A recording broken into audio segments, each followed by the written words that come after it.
to support the platform just in case anything like this happens again, you can do it by way of PayPal, Patreon, Cash App, and also by the Anchor.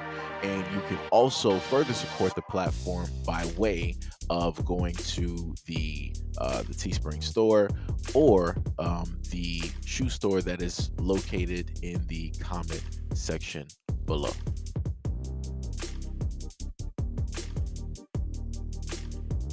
Thank you. Well, it has been a recent trend. Maybe you've seen it on TikTok. It's the Kia boys stealing cars with a USB cord.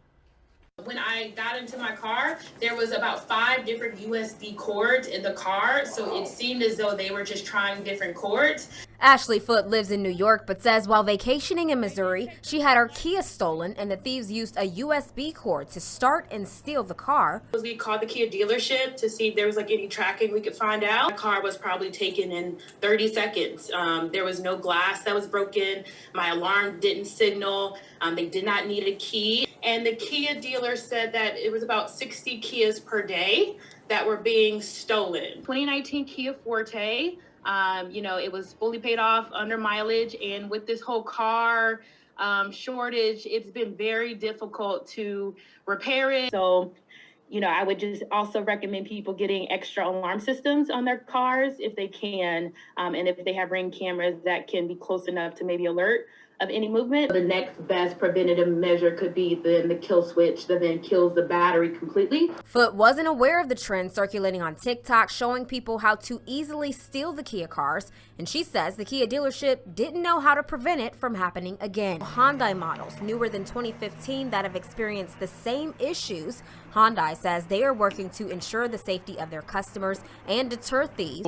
Like I was telling y'all before, social media technically is a blessing and a curse. Here you are able to hear that this is a trend. So I'm not sure how many people that actually watch this channel might have any of these cars or maybe both of these cars. You might want to check the make and the model and potentially try to get in contact with the company and see if there's anything that they might specifically have at this moment in time that might be able to help you, or any other things that you may be able to do in order to lessen the chances of this happening. But yeah, it's pretty tough. The one thing I do want to say is that by far that this is the stupidest challenge that I've ever seen in my life. Well, technically there's a few, but as of recent, this is one of the most stupidest ones.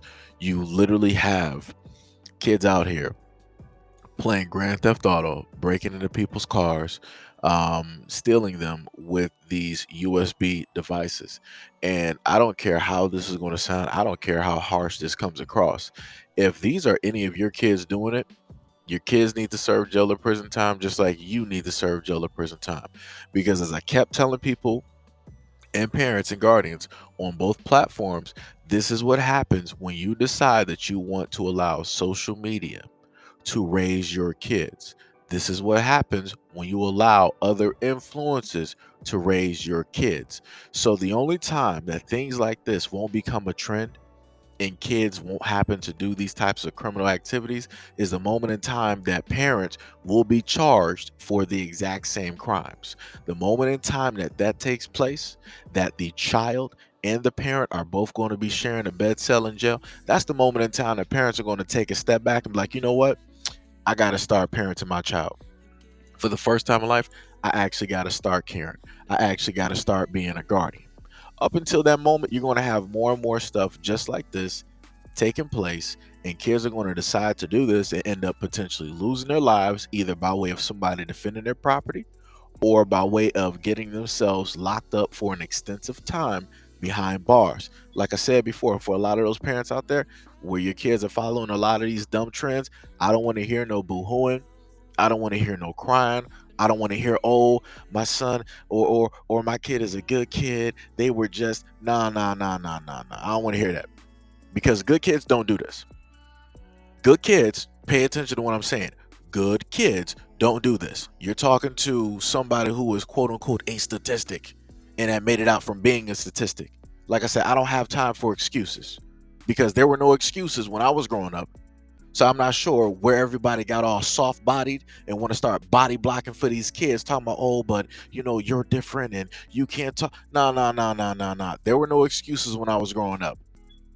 So I expect that same energy that was given to me to be given to these kids as well. Stop trying to sit up there and spare them responsibility, because that's all that is. That's all that is. Anytime I start hearing grown adults out here trying to sit up here and say, well, you are different, or you know, everybody's, no, I don't got time for that. I don't got time for that. Because like I said before, if you want to have that energy where you want to say that those kids are different from me, no problem. So when these kids break into your cars and they start breaking into your homes because it's a brand new challenge, or they start knocking over old ladies because it's a brand new challenge on TikTok, don't say nothing to me.